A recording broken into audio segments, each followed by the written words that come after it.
जरा सोचो 1940 से एक फाइटर पायलट अपने प्लेन के साथ हमारी आज की दुनिया में पहुंच जाए, कितनी अलग लगेगी उसे ये दुनिया। कहानी की शुरुआत होती है मैरियान और उसके सौतेले बेटे एलाइजा से, जो ओहायो शहर के जंगल से होते हुए एलाइजा की बुआ के घर जा रहे थे। हाल ही में एलाइजा के पिता की मौत हो गई थी, जिससे वो बेहद उदास रहता था। मैरियान ने बताया कि बुआ के शहर में एक सुंदर सा जू भी है, लेकिन एलाइजा अपने पिता के बिना कहीं नहीं जाना चाहता था। तभी अचानक बातों बातों में मैरियान गाड़ी मोड़ना ही भूल गई। जैसे ही उसने रिवर्स करके गाड़ी घुमाई तो अचानक जोरदार आवाज के साथ गाड़ी का शीशा चकनाचूर हो गया। उसी पल वर्ल्ड वॉर 2 का एक फाइटर प्लेन अचानक तेजी से उनके सर के पास से गुजरा और थोड़ी दूर जाकर क्रैश हो गया। एलाइजा और मैरियान तुरंत बाहर आए और मैरियान ने पुलिस को फोन लगाया। तभी एलाइजा ने देखा कि कॉकपिट में कोई इंसान था, तो मैरियान ने किसी तरह उस आदमी को बाहर निकाला। उसका नाम था थियोडोर कोल और वो कंट्रोल पैनल पर लगी तस्वीर को लेकर ही बाहर निकला। असल में वो वर्ल्ड वॉर 2 का एक फाइटर पायलट था, जो न जाने कैसे समय में आगे आकर 21वीं सदी में आ पहुंचा था।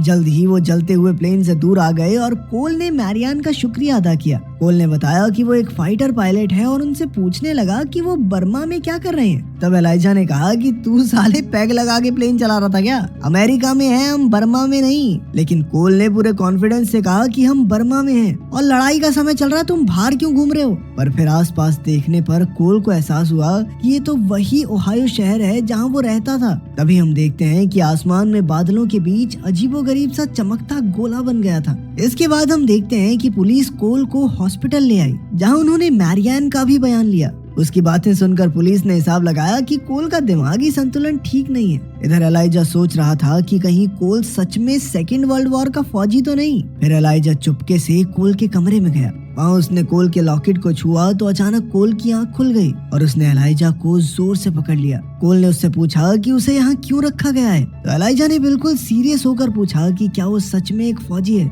असल में कोल को लग रहा था कि वो साल 1941 में है, पर एलाइजा ने उसे बताया कि इस वक्त साल 2002 चल रहा है। अब कोल को कैसे भी करके यहाँ से बाहर निकलना था, इसीलिए उसने एलाइजा को अपने समय की चॉकलेट देकर उससे मदद मांगी। उसने एलाइजा को शेरिफ सिमंस नाम के एक आदमी से मिलने को कहा। तभी अचानक पुलिस ने बाहर से देखा कि कोल उठ गया था, तो वो जोर जोर से दरवाजा खटखटाने लगे। जैसे ही एलाइजा ने कोल की मदद करने का वादा किया तो कोल ने दरवाजा खोल दिया। फिर पुलिस ने अंदर आकर उसे पकड़ा और डॉक्टर ने उसे इंजेक्शन देके बेहोश कर दिया। फिर घर लौटते हुए एलाइजा ने मैरियान को कोल के बारे में बताया, मगर मैरियान को भी लगता था कि कोल पागल है। पर जब एलाइजा ने उसे कोल की दी हुई चॉकलेट दिखाई तो मैरियान को बड़ा धक्का लगा, क्योंकि ये चॉकलेट तो 30 साल पहले बननी बंद हो गई थी। उसे एहसास हुआ कि इस बात में कोई गहरा राज जरूर है। इसीलिए वो एलाइजा के कहने पर पुलिस स्टेशन में शेरिफ सिमंस को ढूंढने पहुंची, लेकिन उन्हें पता चला कि यहाँ सिमंस नाम का कोई पुलिस वाला नहीं है। तब एलाइजा की नजर वहाँ मौजूद एक पुरानी तस्वीर पर पड़ी, तो उसने देखा कि इसमें कोल भी मौजूद था। फिर उसने चुपके से तस्वीर चुरा ली और बाहर जाकर मैरियान को दिखाई। ये तस्वीर 1938 की थी, पर मैरियान कहने लगी कि हो सकता है ये कोल के दादा हों। इसके बाद हम हादसे की जगह को देखते हैं, जहां एक स्पेशल डिपार्टमेंट के ऑफिसर्स ने जाकर सारा इलाका सील कर दिया था। इस डिपार्टमेंट के हेड का नाम बेल था और उसकी असिस्टेंट थी नीना। ऐसा लग रहा था कि वो पहले से जानते थे कि कोल टाइम ट्रैवल करके यहाँ आया है। उन्होंने पूरी टीम लगाकर फाइटर प्लेन के सारे टूटे फूटे हिस्सों की तलाश शुरू कर दी। जल्द ही उस इलाके की जमीन हिलने लगी और बेल को एहसास हुआ कि उन्हें आसमान में मौजूद इस छेद के जरिए ही समय में आगे आई हुई सारी चीजें वापस भेजनी होंगी, वरना फिर बहुत बड़ी गड़बड़ हो जाएगी। फिर उसने अपनी टीम को फटाफट प्लेन ठीक करने का ऑर्डर दिया। इसके बाद उसने नीना को ऑर्डर दिया कि किसी भी हाल में कोल को जल्दी से जल्दी यहाँ लाओ, ताकि वो उसे उसके समय में वापस भेज सके। उधर हॉस्पिटल में कोल की आंख खुली तो उसने नीना और उसकी टीम को हॉस्पिटल में घुसते देखा। जैसे ही एक डॉक्टर उसे इंजेक्शन देने आया तो कोल ने उस पर हमला करके उसे बेहोश कर दिया और उसकी यूनिफॉर्म पहनकर बाहर आ गया। जब वो बाहर निकला तो उसे 21वीं सदी की आधुनिक दुनिया देखकर बहुत हैरानी हुई, तो उसने सोचा कि ये खुद से ही बातें क्यों कर रहे हैं। खैर फिर वो एक मोटरसाइकिल लेकर वहाँ से भाग निकला। उधर मैरियान एक पेट्रोल पंप पर पहुंची तो एलाइजा ने यूं ही गाड़ी में मौजूद एक खत पढ़ लिया, और उसे पढ़ते ही एलाइजा को धक्का लगा, क्योंकि उसमें लिखा था कि मैरियान एलाइजा को हमेशा हमेशा के लिए उसकी बुआ के यहाँ छोड़ने जा रही थी, पर उसने मैरियान से कुछ नहीं कहा। फिर जैसे ही वो सड़क पर पहुंचे तो अचानक मोटरसाइकिल पर आ रहा कोल उनकी गाड़ी से टकरा गया उसे देखकर एलाइजा बहुत खुश हुआ और उसने अपनी चुराई हुई वो तस्वीर दिखाकर पूछा कि क्या ये तुम ही हो। कोल ने कहा कि ये मेरी ही तस्वीर है और साथ में शेरिफ सिमंस भी हैं। खैर फिर मैरियान ने उससे पूछा कि वो इतनी जल्दी में कहाँ जा रहा है, जिस पर कोल ने जवाब दिया कि वो अपनी पत्नी पॉलिन से मिलने जा रहा था। तभी अचानक दूर से पुलिस सायरन्स की आवाज आई तो मैरियान कोल और एलाइजा को लेकर भाग निकली।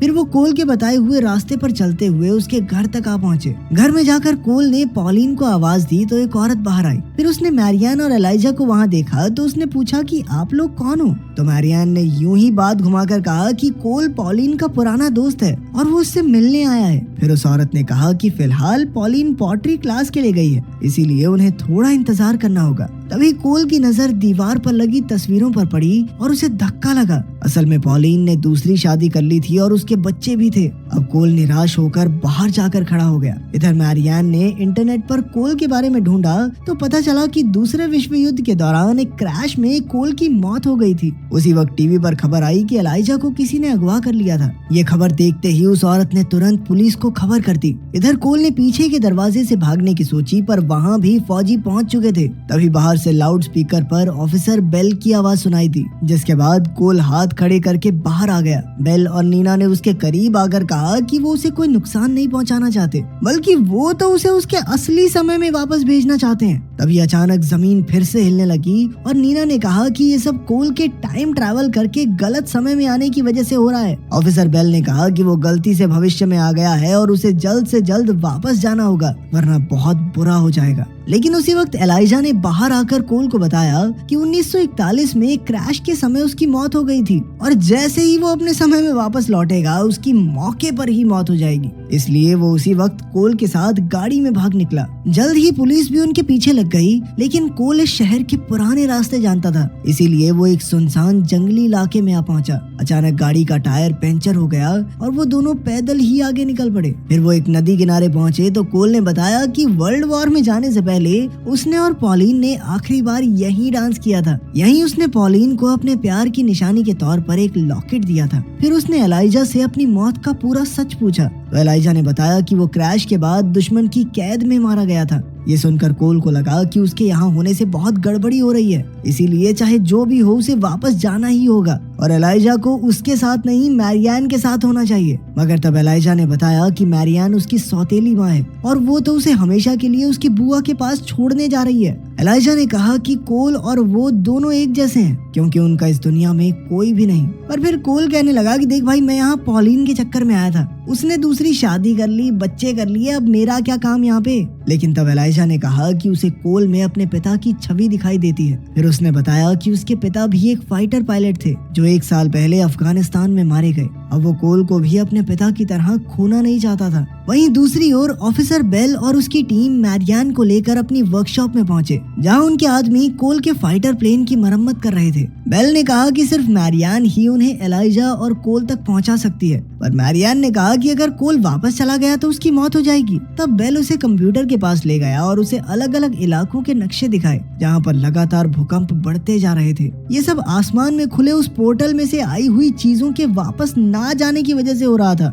इसीलिए अब कोल को वापस भेजना बेहद जरूरी था, वरना 10 किलोमीटर के दायरे में सभी लोग मारे जाएंगे। ये सुनकर मैरियान को मामले की गंभीरता समझ आई और वो मदद के लिए तुरंत राजी हो गई। फिर बेल, नीना और मैरियान मिलकर एलाइजा और कोल को ढूंढने निकल पड़े। तब मैरियान ने उस पोर्टल के बारे में पूछा तो नीना ने बताया कि वो छेद पूरे 11 घंटे तक खुला रहता है और अब उसके बंद होने में बस कुछ ही समय बाकी है। उधर कोल और एलाइजा पुलिस सायरन से भागते हुए शहर आ पहुंचे थे। जल्द ही हेलीकॉप्टर्स ने उन्हें ढूंढ निकाला और पुलिस ने चारों ओर से उन्हें घेर लिया। तभी बेल, नीना और मैरियान भी वहां पहुंचे। अब मैरियान ने पहले खुद जाकर कोल से बात करने की इजाजत मांगी। बेल मान गया और मैरियान ने कोल के पास जाकर कहा कि उसे पोर्टल बंद होने से पहले अपने समय में वापस जाना ही होगा, वरना इस इलाके के 10 किलोमीटर के दायरे में सभी लोग मारे जाएंगे। एलाइजा को लगा कि वो कोल को बेवकूफ बना रहे हैं, पर मैरियान ने उसे बाहों में लेकर समझाया कि यही सच है। आखिरकार कोल लौटने को राजी हो गया, पर जाने से पहले वो एक आखिरी बार पॉलिन से मिलना चाहता था।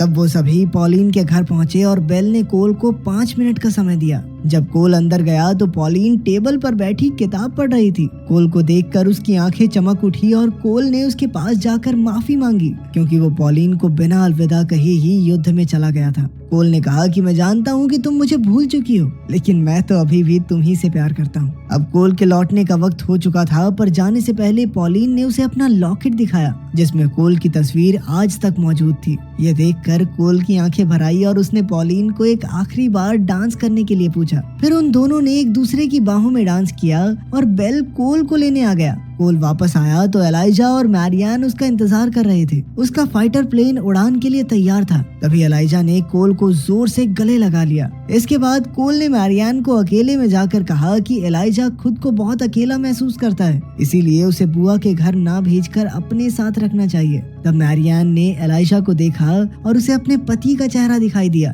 कोल ने कहा कि शायद उसके यहाँ आने का यही मकसद था, जिसके बाद मैरियान ने वादा किया कि वो एलाइजा को अपने से दूर नहीं करेगी। अब जाने का वक्त हो गया था, पर अचानक कोल को याद आया कि उसने तो अपनी चॉकलेट एलाइजा को दी थी। उसने एलाइजा से चॉकलेट मांगी तो उसने कहा कि वो तो चॉकलेट खा गया। खैर, कोल ने कहा कि इससे शायद कोई फर्क नहीं पड़ेगा। अब कोल सबको अलविदा कहकर अपने फाइटर प्लेन में बैठा और सीधा उस पोर्टल की ओर उड़ान भरी। उसके हाथ में पॉलिन की वही तस्वीर थी। जैसे ही कोल जहाज समेत उसके अंदर घुसा तो पोर्टल अपने आप ही बंद हो गया। फिर मैरियान ने एलाइजा को गले लगा लिया और उसके साथ एक नई जिंदगी की शुरुआत करने निकल पड़ी।